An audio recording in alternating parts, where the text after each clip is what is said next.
হরিহরডাঙ্গার চর, একদিকে নাড়ুগ্রাম, অন্যদিকে ভেলাইগাছি। মধ্যে বাবুর মায়ের মরা খাল। এই মরা খালের ওপারে মরা ঘাট, অর্থাৎ হরিহরডাঙ্গার চর। তবে হরিহরডাঙ্গা কেউ বলে না, বলে হরারডাঙ্গা। সেই হরারডাঙ্গার চরে লক্ষ্মী আচার্যি রোজ রাত্রিবেলা ভূতের কাঁধে চেপে জপ করতে যেতেন, আর ফিরে আসতেন প্রায় মাঝরাতে ভূতের কাঁধে চেপে। তিনি ছিলেন মস্ত গুণিন। তার মতো গুণিন এ তল্লাটে কেন, গোটা বর্ধমান জেলাটার মধ্যে আর কেউ ছিল কিনা সন্দেহ। মন্ত্রের শক্তিতে ভূতকে তিনি বেঁধে রেখেছিলেন। পান থেকে চুন খসবার আগেই ভূতেরা তার সব হুকুম তামিল করে দিত। তাকে পালকিতে বসিয়ে সেই পালকি কাঁধে করে বইত। অনেকেই নাকি আড়ালে আবডালে লুকিয়ে দেখেছে এ দৃশ্য। ছায়া ছায়া কালো কালো কি বিচ্ছিরি সব চেহারা।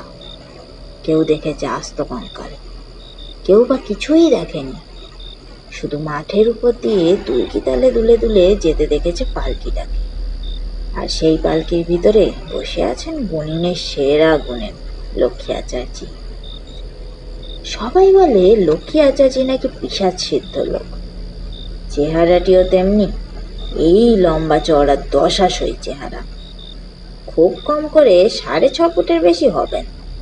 গায়ের রং ঘন কালো, পরনে লাল চেলি রক্তবস্ত্র, গলায় রুদ্রাক্ষের মালা, চাঁড়ালের হাড়, শকুনের হাড়, ধনেশ পাখির হাড়ের মালা, নানা রকমের লাল নীল পুঁতি, গাছের শিকড় আর কড়ির মালা, কত রকমের দুষ্প্রাপ্য তবলকি, কপালে ডক ডক করত তেল সিঁদুর লম্বা করে টানা, মাথায় মস্ত টাকা, চোখ দুটি লাল রক্তবর্ণ, যেন ভাঁটার মতো জ্বলছে। চোখ উঠলে যেমন লাল দেখায় তার চেয়েও লাল। সব তেজের যেন ওই চোখের মধ্যেই প্রকাশ। সেই লাল চোখ দুটি নেশায় ঢুলু ঢুলু করত সর্বক্ষণ, ঠিক যেন মহাকালের অবতার। লোকেরা তাই ভয়ে ভক্তি করত সকলে। বলতো, বাবারে সাক্ষাৎ কাল ভৈরব গো। আচার্যকে দেখলে ভয়ে বুক শুকিয়ে যেত সকলের। শুধু ভয়ের জন্য নয়, গুণের জন্য ভক্তি করত সবাই। জিন আর করিমের মতো অপদেবতাও হার মানত আচার্যের কাছে। যাদের হার মানাতে আচ্ছা আচ্ছা গুণিনও হিমশিম খেয়ে যেত। লোকে তাই দুপুর রাতে মাঠে ঘাটে একলা গেলে নাম নিত আচার্যের। তাদের মনে এ বিশ্বাস স্থিরভাবে জন্মেছিল যে আচার্যের নাম নিলেই ভূত তো ভূত, ভূতের বাবাও আর কাছে ঘেঁষবে না। সেবারে নাড়ুগ্রামে কলেরা মহামারী রূপে দেখা দিল। গ্রাম উজাড় করে মরতে লাগলো সব। যে বাড়িতে রোগ ঢোকে সে বাড়িতে বাতি দিতে কেউ আর অবশিষ্ট থাকে না। কে কার মুখে জল দেয় এমন অবস্থা। সবাই গিয়ে তখন লক্ষ্মী আচার্যকে ধরল। আচার্যি তখন সবে তার গৃহদেবতা মহাকালীর পুজো সেরে উঠেছেন। উঠেই দেখেন সারি সারি সব লোক দাঁড়িয়ে আছে। বললেন, কি ব্যাপার রে, আমার এখানে কেন? লেকো দুলে বলল, এখন আপনি আমাদের বস আচার্যি, আপনি দয়া না করলে যে সবাই মারা পড়ি। আচার্যি বললেন, বলেই একটু গম্ভীর হয়ে গেলেন। তারপর বললেন, দেখি মাকে বলে কি করতে পারি। পাপ করবি তোরা আর মায়ের কাছে হতে দেব আমি? পঞ্চাবাগদি বলল, আপনি আমাদের মা বাপ, আমাদের হয়ে মাকে আপনি একটু বলুন। আমাদের ডাক তো মা শুনবে না, আপনার কথা যদি শোনে। আচার্য বললেন, অমাবস্যা কবে? আগে তা আমরা কি জানি, মুখুসুখু মানুষ। আচার্য তখন হিসেব করে বললেন, কুচবারে অমাবস্যা আগামীকাল। তোরা শ্মশানে মায়ের পুজোর ব্যবস্থা কর। সকলে মহা ধুমধামে হরার ডাঙার চটানে শ্মশানকালীর কাছে পুজোর আয়োজন করল। আচার্য এলেন পুজো করতে, তবে ভূতের কাঁধে চেপে না, হেঁটে হেঁটে। সারা রাত ধরে চলল পুজো, হোম ইত্যাদি। শেষ রাতে পুজো শেষ হলে মা মা বলে চিৎকার করতে লাগলেন আচার্য। এক হাত শূন্যে তুলে বললেন, দে দে তাড়াতাড়ি দে। কার উদ্দেশ্যে কাকে যে বললেন তা কে জানে। সবাই অবাক হয়ে দেখলো সেই অন্ধকার শ্মশানে মস্ত একটা অর্জুন গাছের ডাল দুলে উঠল। তারপর কালো ছায়ার মতো আধপোড়া একটা হাত আচার্যের হাতে একটা মরার মাথার খুলি বসিয়ে দিল। আচার্য সেটা নিয়ে মুখের কাছে এনে অনেকক্ষণ ধরে বিড়বিড় করে সব মন্ত্র পাঠ করলেন। তারপর সেটা কারণ মিশ্রিত করে তুলে দিলেন গায়ের লোকেদের হাতে।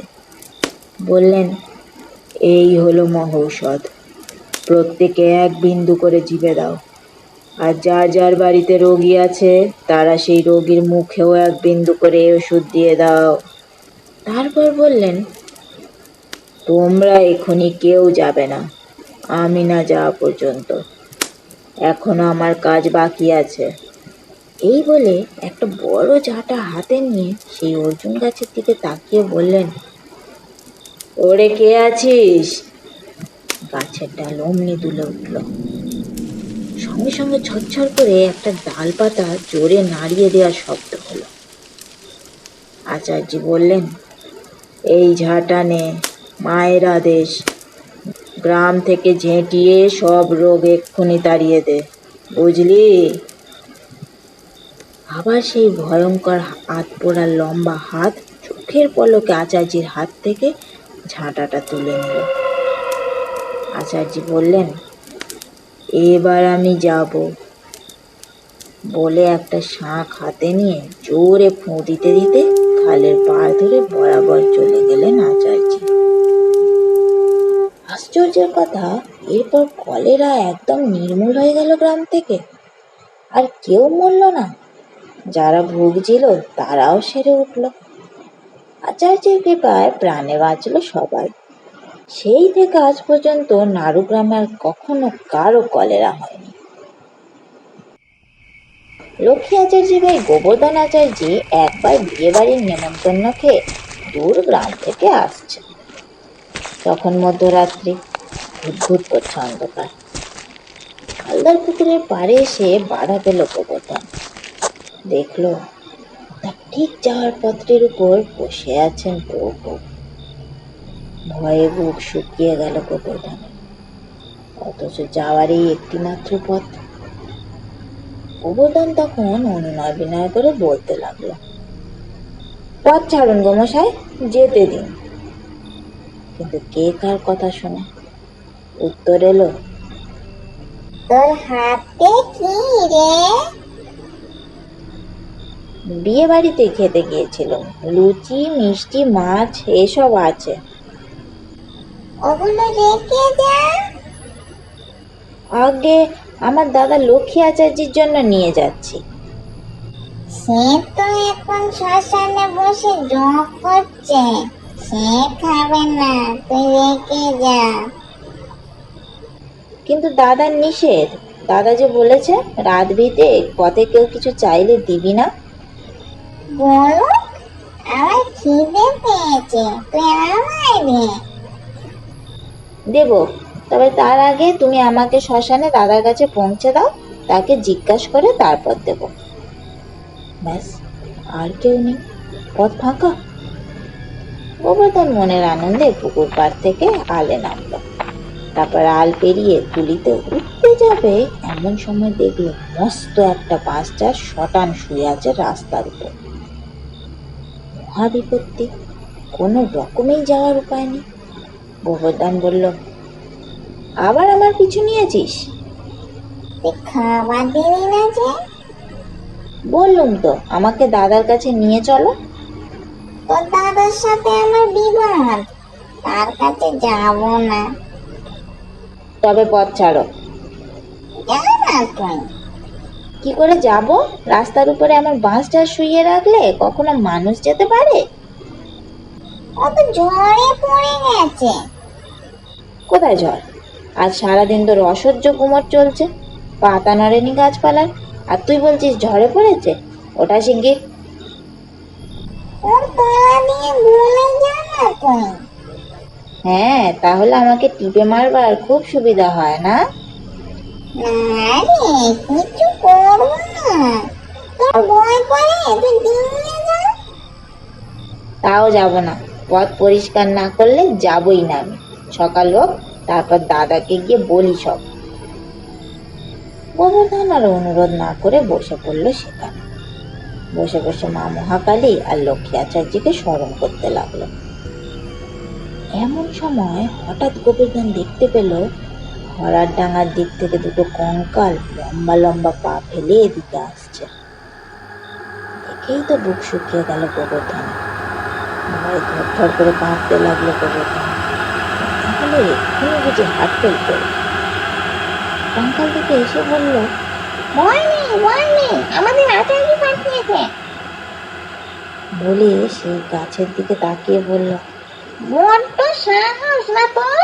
আচার্য আজ তো 12টা বাজাবে। শিগগির কাজ কর, তারপর আমরাও মজা দেখাচ্ছি তোকে। সশব্দে সেই লম্বা লম্বা বাঁশঝাড়গুলো খাড়া হয়ে গেল তখন। গোবর্ধন কোনো দিকে না তাকিয়ে সোজা দৌড় দিল ঘরের দিকে। পেছনে তখন বাঁশঝাড়ের ভিতরে 3 ভূতের প্রচন্ড ধস্তাধস্তি।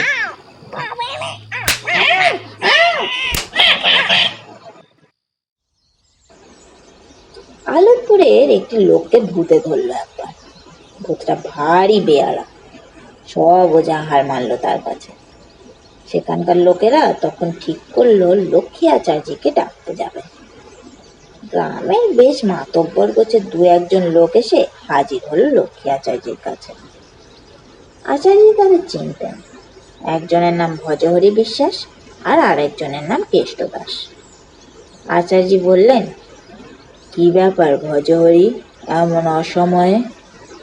আজ্ঞে, মুশকিল হয়েছে আচার্য মশাই। কেন? আমাদের গ্রামে একজনকে ভূতে ধরেছে। বড় বেয়ারা ভূত, কিছুতেই ছাড়তে চাইছে না। সব রোজা হার মেনেছে তার কাছে। এখন একমাত্র ভরসা আপনি। আপনি গিয়ে না ছাড়ালে মারা পড়ে যাবে বেচারি। তা না হয় ছাড়াবো, কিন্তু যত ভূত কি তোদেরকেই ধরে? কই আমাকে তো ধরে না। কি যে বলেন আচার্য, আপনি হলেন গুণিনের সেরা গুণী। ভূতেরা আপনাকে কাঁধে নিয়ে করে আপনার আজ্ঞাবহ। আমাদের ভাগ্য যে আপনার মতো লোককে আমরা বিপদে পাই। আচার্য হেসে বললেন, চলো চলো, দেখি কিরকম ভূতে ধরেছে তোমাদের লোককে। খুব তালে এসে পড়েছিস, না হলে আর একটু পরেই আমি বেরিয়ে যেতাম। আচার্য চললেন আলাদপুরে। আলাদপুরে পৌঁছানো মাত্র ওই গাঁয়ের উৎসাহী লোকেরা সবাই চলল আচার্যের পিছু পিছু। গুণিনের সেরা গুণিন এসেছে, তার ভূত ছাড়ানো দেখতে হবে বইকি। খবর পেয়ে আশেপাশের গ্রাম থেকেও বহু লোক ছুটল। আচার্যের ডাক পড়েছে যখন, ব্যাপারটা তখন নিশ্চয়ই সাংঘাতিক। আচার্য রোগী দেখলেন। রোগীর চোখ মুখের ভাব দেখে বললেন, এই হু বলাটা আচার্যের বৈশিষ্ট্য। কোনো জটিলতা দেখলেই তাহলেই লোকেরা বুঝে নেবে অবস্থা গুরুতর। বলে আচার্য বললেন, দাও 2টি সর্ষে চোয়া আর গুটি কত প্যাকাটি দাও তো।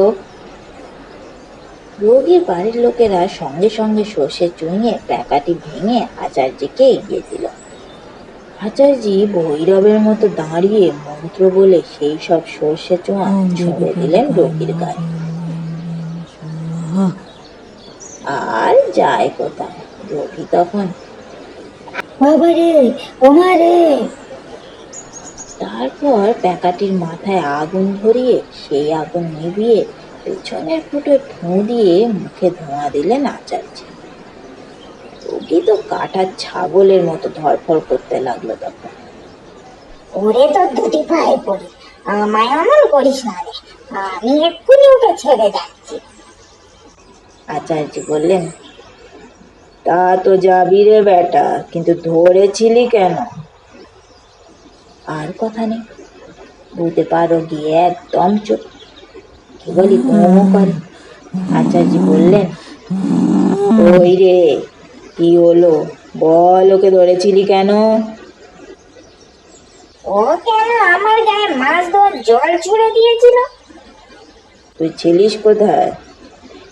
আমি ওদের চাতালটাতে দাঁড়িয়েছিলাম। কেন তুই ওদের চাতালটাতে ছিলিস? ওই ইচ্ছা করে কি দেখে তোর গায়ে জল ফেলেছে? না, আমাকে সরে যেতে না বলে ফেলেছে কেন? বেশ করেছে, ফেলেছে। তা তুই যখন দেখলি ও জল ফেলতে আসছে, তখন তুই বা সরে গেলি না কেন? আরে, আমি কি ওকে দেখেছি? ওদের ছাঁচ তলায় দাঁড়িয়ে তুই ওকে দেখতে পেলি না, আর ও তোকে না দেখতে পেয়ে তোর গায়ে জল ফেলেছে বলে তুই ওকে ধরলি। রবি তখন প্যাঁচে করে চুপ করে যায়।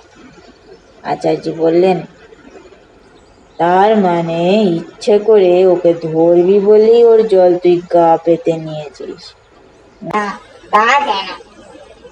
আচার্য গম্ভীর গলায় বললেন, কোথায় থাকিস তুই? মজুমদার আর ঈশান কোণে। এই গ্রামের কাছাকাছি আমি থাকি, তুই জানতিস না? জানতাম। তাহলে কেন ধরেছিস বল? তোর গ্রামের লোককে তো ধরিনি আচার্যি। ওরে বেটা, যাক, তুই একে ছাড়বি কিনা বল? ছেড়ে দেবো, সত্যি ছেড়ে দেবো। ছেড়ে দেব নয়, এক্ষুনি ছাড়। তুই চলে যা আগে, তারপর ছাড়ছি। না, তোকে এক্ষুনি ছাড়তে হবে। এক্ষুনি? হ্যাঁ। অবাক কাণ্ড, যে লোক একটু আগেও ধুলোয় শুয়ে ছটফট করছিল, সে আবার সুস্থ হয়ে আচার্যকে প্রণাম করে উঠে বসল। সকলে জয়ধ্বনি করলো আচার্যের। বলল, বাবা, এ কি যাতা লোক! মনে করো ভূতে আচার্যের পালকি বয়, কত ভূত জব্দ হলো। এ তো বেটা কোন ছাড়! ওহ, এই যে কি ভেলকি দেখলুম রে ভাই! বলে যে যার চলে গেল। আচার্যও নিজের পাওনা গন্ডা বুঝে নিয়ে সন্ধ্যের পর ভূতের কাঁধে চেপে ফিরে এলেন।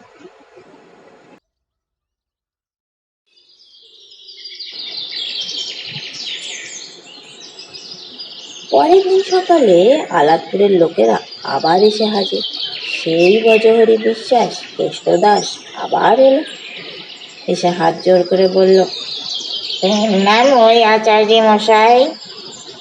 আচার্য তখন দাওয়ায় বসে বঞ্জিকা সেবন করছিলেন। বললেন, কি ব্যাপার হে, আবার কি মনে করে? ব্যাপার সাংঘাতিক আচার্য মশাই, আপনি চলে আসার পরই ভূতটা আবার এসে ধরেছে রোগীকে। গঞ্জিকার কলকেটা রেখে দিয়ে লাল রক্ত জবার মতো চোখ দুটো পাকিয়ে সোজা হয়ে উঠে দাঁড়ালেন আচার্য। আবার এসেছে? এত বড় স্পর্ধা! তাকে উত্তেজনায় আচার্য ঠক ঠক করে কাঁপতে লাগলেন।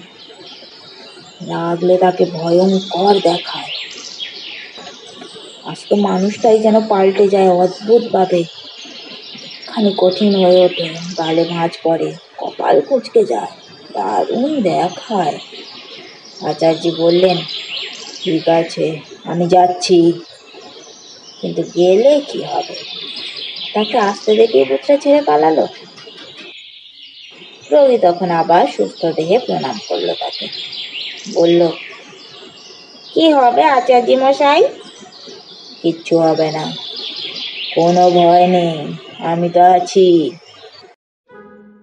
আচার্য মশাই চলে গেলেই ভূতটা ভর করে লোকটিকে, আর তাকে আসতে দেখলে ছেড়ে পালিয়ে যায়। মহা মুশকিল। আচার্য ভূতের ঠেটামো দেখে চটে যান। যাবেন নাই বা কেন? এসব ঝামেলার ভালো লাগে না তার। খুব কম করেও 80-র উপর বয়স তো হলো। মন্ত্রশক্তিতে ভূতকে তিনি বশ করেছেন, কিন্তু জরা মৃত্যুকে জয় করবেন কি করে? এ বয়সে কি আর ভূতের সঙ্গে ছেঁচড়ামো করতে ভালো লাগে কারো? শেষে একদিন রেগে বললেন, ঠিক আছে, আজ একটা হেস্ত নেস্ত করবই এর।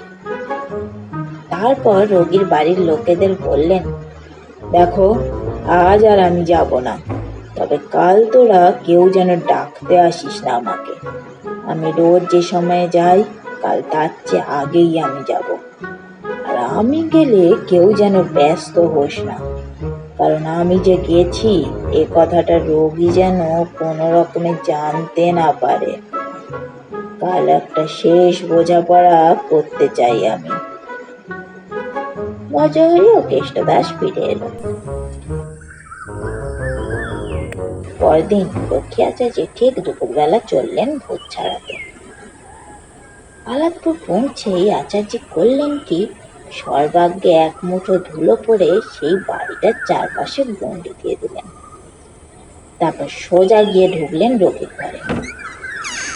রোগী তো আচার্যকে দেখেই আঁতকে উঠল। তার পেটের পিলে মাথায় উঠে গেছে তখন। এমন অপ্রত্যাশিত ভাবে ধরা পড়ে গিয়ে হাউমাউ করে উঠল সে। কিন্তু সে মাত্র ক্ষণিকের জন্য, পরক্ষণেই আবার স্বাভাবিক হয়ে গেল। রোগী আবার সুস্থ হয়ে প্রণাম করলো আচার্যকে। অতি কষ্টে চিঁচি করে বলল, মরে আচার্য মশাই, আর তো পারি না।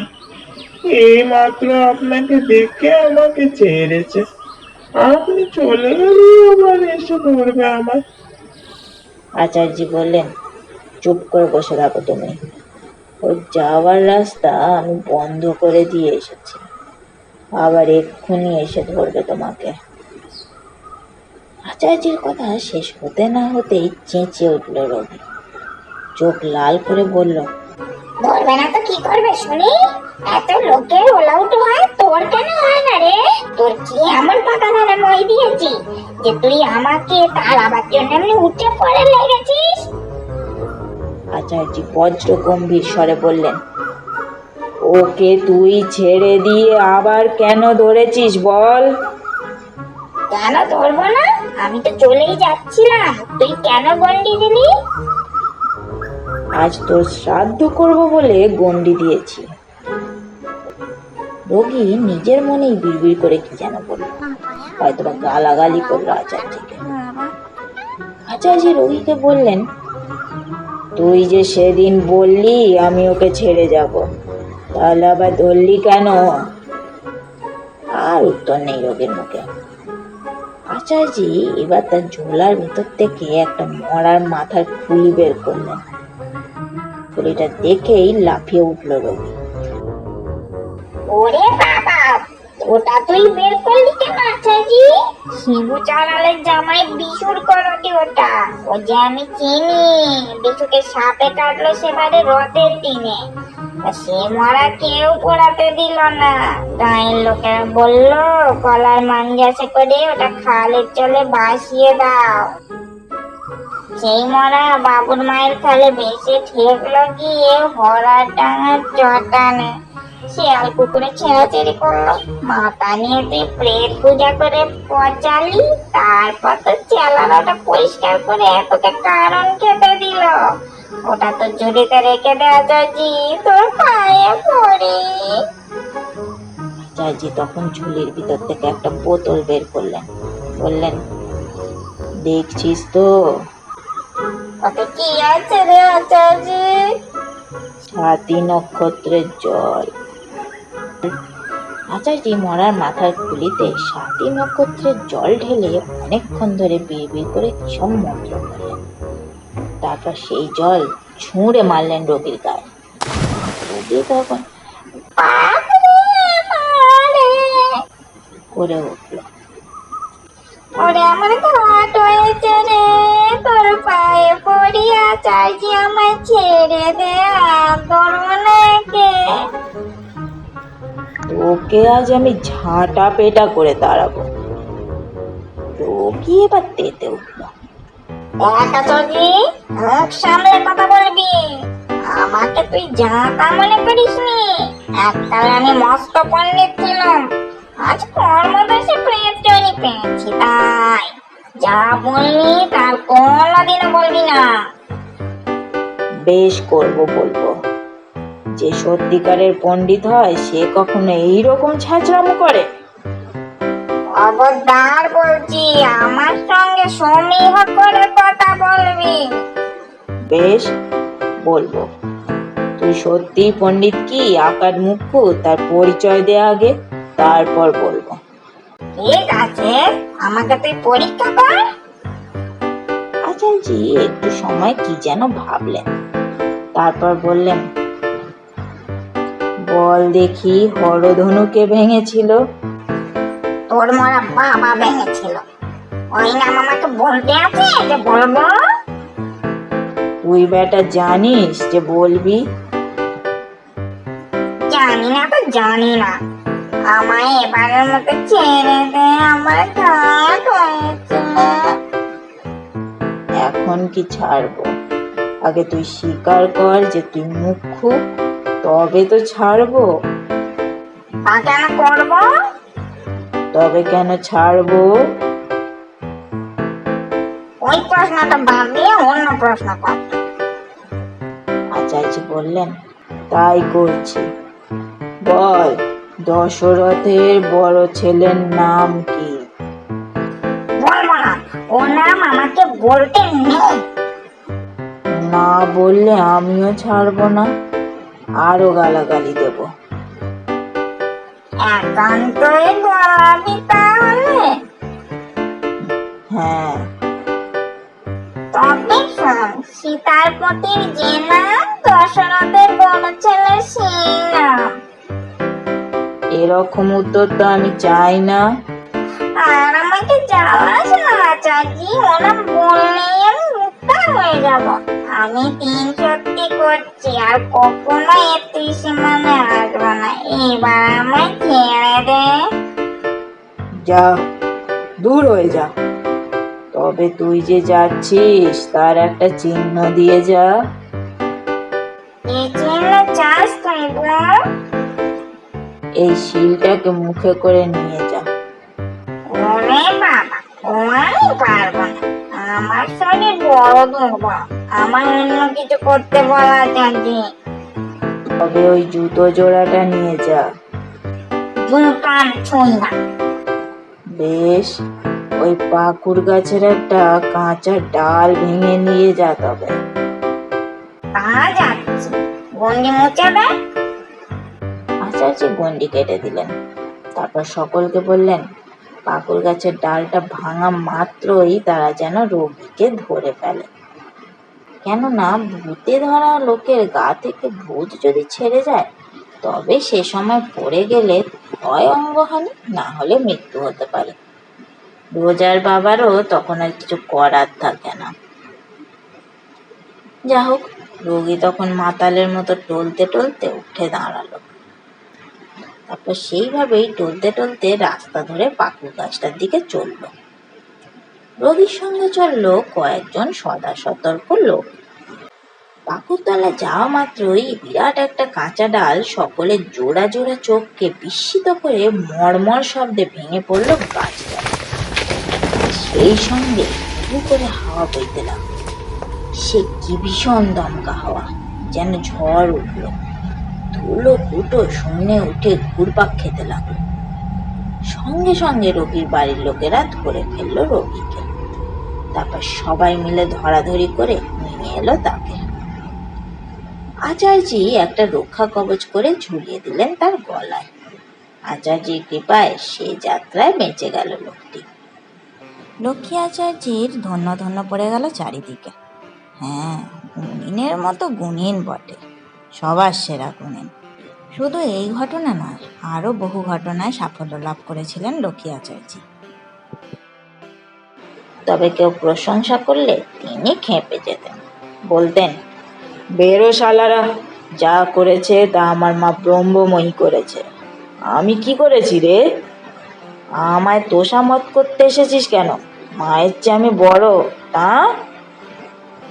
কাজেই আচার্যের কাছে কেউ বড় একটা বিপদে না পড়লে সচরাচর যেত না। আচার্য গুণীন মানুষ তো, দিন রাত নেশায় চুর হয়ে থাকতেন। সন্ধে হলেই ভূতের কাঁধে চেপে যেতেন হরার ডাঙার চটানে। সেখানে একদল ভূত এসে জমত। কালো কালো ছায়া ছায়া ভূতেরা আলোর রেখার মতো কঙ্কালের দল ছুপছাপ করে গাছের ডাল থেকে নেমে আসত। শ্মশানের থেকে উঠে আসতো কায়াহীন ছায়ারা।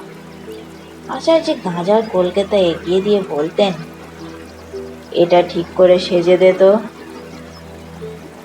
অমনি একজন সেটা হাতে নিয়ে সাজতে বসত। থেকে ফুঁ দিয়ে আগুন বার করে ধরাতো, তারপর বলতো, একটু পেশাব আমাদেরকেও দিস আচার্যি। আচার্যি এক টান দিয়ে ভূতেদের হাতে তুলে দিতেন সেই কলকাটা। তারপর সেটা হাতে হাতে ঘুরত। আড়ালে আবডালে লুকিয়ে এই দৃশ্য যারা দেখতো তারা এসে গল্প করত অন্যদের কাছে। সকলে অবাক হয়ে যেত শুনে, চোখ দুটো বিস্ময়ে বিস্ফারিত হয়ে উঠল। পেঁচয় পেয়েছে একটা ছেলেকে, কখনো নীল কখনো লাল হয়ে যাচ্ছে। সবাই বলল, ও ছেলে বাঁচবে না, 4 দিনের ছেলে, বাঁচে কখনো? খবর গেল আচার্যের কাছে। বললেন, বাঁচবে না মানে? আমি বাঁচাবো ওকে। সবাই কেঁদে কেটে পায়ে ধরলো আচার্য। দয়া করুন আচার্য মশাই, দয়া করুন, হে আচার্য মশাই, দয়া করুন। দয়া তো করছি রে বাবা, বলছি তো বাঁচাবো। আজ মাঝরাতে ছেলের মাকে একলা যেতে বলবি শ্মশানে। ছেলেকে সঙ্গে নিয়ে যাবে শুধু, তারপর আমি আছি। একলা যাবে? ভয় করবে না বাবা? ভয় করলে তো আর চলবে না, ছেলেকে বাঁচাতে গেলে সাহস করে যেতে হবে। যেতে যখন হবেই তখন যাওয়া হলো। ছেলেকে বুকে ছেলের মা একলাই চললো হরার ডাঙার চটানে। বাবুর মায়ের খালের ধারে আসতেই কে যেন বলল, তুই ওখানেই বস না, ছেলেটা দে। ছেলের মা খালের ধারেই বসে পড়ল। দে ছেলেটা দে। ছেলের মা তো অবাক, কাউকেই তো সে দেখতে পাচ্ছে না, দেবে কাকে? তুলে ধর, আমি নিয়ে নিচ্ছি। ছেলেকে তুলে ধরল মা। অমনি কোথা থেকে দুটো হাত এসে নিল ছেলেটিকে। লক্ষ্মী আচার্য শ্মশানে ছিলেন। সেই হাত দুটো ছেলেটিকে নিয়ে আচার্যের পায়ের কাছে নামিয়ে রাখল। আচার্য বললেন, এখানে রাখলি কেন? শয়ের উপর শুইয়ে দে না। অমনি পিছন থেকে ছেলের মা কেঁদে উঠে বলল, না না, আতুরের ছেলে, ওকে শয়ে শোয়াবেন না আচার্য মশাই, কচি গা, বড্ড লাগবে। আচার্য গম্ভীর গলায় বললেন, তুই এখানে এলি কেন? তোকে না খালের ধারে বসতে বললাম? ক্ষমা করুন আমাকে, আমি থাকতে পারলুম না। আচার্য বললেন, ঠিক আছে, এসেছিস যখন বস, কথা বলবি না, উঠবিও না। তারপর কাকে যেন উদ্দেশ্য করে বললেন, কই রে, যা শয়ের উপরে রেখে দিয়ে আয় ওকে। অমনি হাত দুটো ছেলেটাকে তুলে নিয়ে রেখে এলো শয়ের উপরে। ছেলে তো নয়, যেন লাল রক্ত মাংসের ডেলা একটা, কখনো লাল, কখনো নীল, কখনো হলুদ হয়ে যাচ্ছে ছেলেটির গায়ের রং। ছেলের মা অধীর আগ্রহে বসে রইল। রাত যখন শেষ হয়ে আসছে, আচার্য তখন ছেলের মাকে বললেন, যা, এবার তোর ছেলে নিয়ে তুই ঘরে যা। মা তো আনন্দে লাফিয়ে উঠল। উঠো না, বসো বলে শয়ের দিকে তাকিয়ে ছেলেটাকে ডাকলেন। আয়, উঠে আয়। মা তো অবাক, 4 দিনের ছেলে উঠে আসবে কি? কিন্তু উঠে এলো ছেলেটি। আচার্যের ভেলকিতে সবকিছুই সম্ভব হয়। 4 দিনের ছেলে পা পা করে এগিয়ে এসে মায়ের কোলে শুয়ে পড়ল। আচার্য বললেন, যা, খুব বেঁচে গেছে এই যাত্রা, আর কোনো ভয় নেই। সাবধানে রাখিস, করে দেবো সেটা ছেলের গলায় পরিয়ে দিবি। ছেলের মা ছেলেকে নিয়ে চলে গেল। লক্ষ্মী আচার্যের যশের ধারা গড়িয়ে পড়ল দেশ দেশান্তরে। এভাবেই দিন যায়। একদিন আচার্য যখন হরার ডাঙায় যাচ্ছিলেন, পালকি বইতে বইতে ভূতেরা তখন বলল, আচ্ছা গুণিন, গুণিন তখন নেশায় চুল। হিরে, আচ্ছা, তুই যে এত সাহস পেলি কোত্থেকে রে? কেন? আমার মা ব্রহ্মময়ীর কাছ থেকে পেয়েছি। সত্যি গুণিন, তোমার মতো সাহসী লোক একজনও দেখিনি আমরা। আচ্ছা, তোর কি কোনো কিছুতেই ভয় করে না? এই যে আমাদের কাঁধে চেপে ঘুরে বেড়াস, হাজারো মানুষ কই? না, তোরা দেখছি ভূত তো ভূত। ভয় থাকলে কখনো তোদের কাঁধে চেপে ঘুরে বেড়াই? তা বটে, তা বটে। কিন্তু তোদের মতলবটা কি বলতো? আজ হঠাৎ এ কথা জিজ্ঞাসা করছিস যে? হ্যাঁ, মতলব আর কি? হাজার হলেও তুই আমাদের মনি, তাই জিজ্ঞেস করছিলাম। যদি কোনো কিছুতে ভয় না থাকে তবে সে ভয়টা আমরা ভেঙে দেবো, এই আর কি।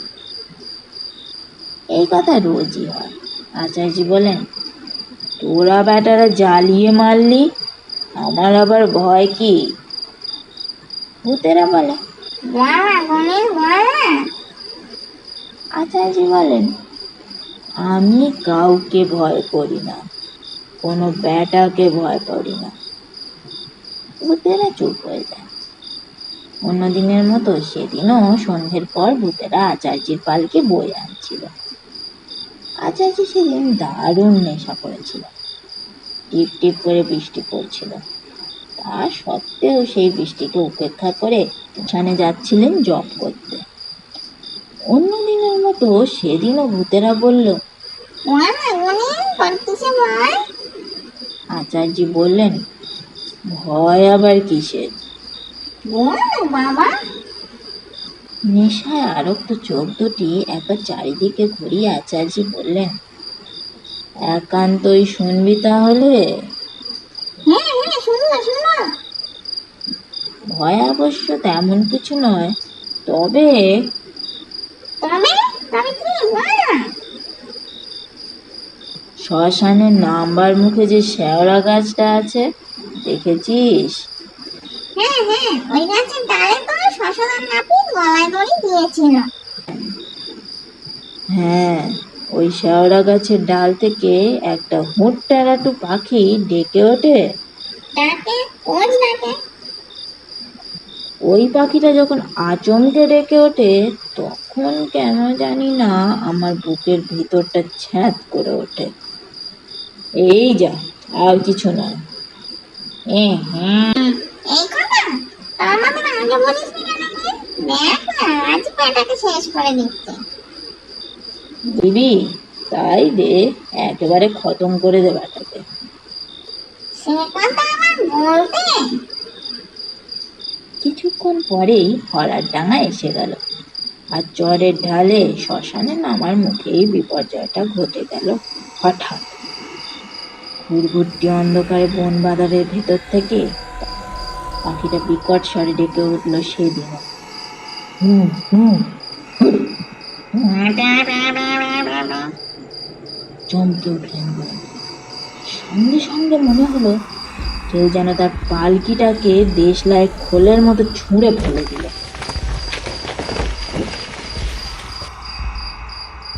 অমনি কোটি কোটি গলায় কারা যেন ভীষণভাবে ডেকে উঠলো সেই পাখিটার সন্ন্যাকল করে।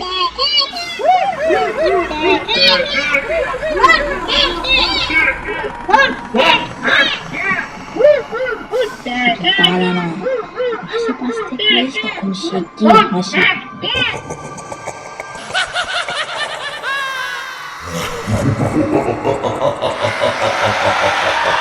শ্মশানের শোয়া থেকে যেন হাজার হাজার কায়াহীন ছায়ারা সব এলোমেলো উঠে দাঁড়ালো। উনি বুঝতে পারলেন আজ আর তার নিস্তার নেই। নেশার ঘোর কেটে গেছে তখন। ও ঢিপ ঢিপ করছে ভয়ে। ছিটকে পড়ে গিয়ে সারা গায়ে হাতে কি অসহ্য যন্ত্রণা। কোমরের অস্থি সন্ধিটাও ভেঙে গেছে নাকি। মুখটা ভিজে ভিজে ঠেকছে, বোধহয় নাক দিয়ে রক্ত ঝরছে। হাঁটতে পেলেন দুটি আধখোড়া হাত ক্রমশ ধীরে ধীরে তার গলার কাছে এগিয়ে আসছে। কেমন লাগলো আজকের গল্প? আশা করি নিশ্চয়ই ভালো। যদি ভালো লেগে থাকে অবশ্যই ভিডিওটিকে একটি লাইক দিও, আর কমেন্ট বক্সে জানিয়ে যেও তোমাদের মূল্যবান মতামত। আজ তবে এ পর্যন্তই। দেখা হচ্ছে খুব তাড়াতাড়ি পরের গল্পে। ততক্ষণ ভালো থেকো, ভালো রেখো। আর স্টোরিজ উইথ পরিণীতাকে সাবস্ক্রাইব করতে একদম ভুলো না। পাশে থাকা বেল আইকনটি অবশ্যই প্রেস করে দিও, যাতে যখনই আমি নতুন গল্প আপলোড করব সেই গল্পের নোটিফিকেশন সবার আগে যাবে তোমাদের কাছে। তাহলে এখন এ পর্যন্তই।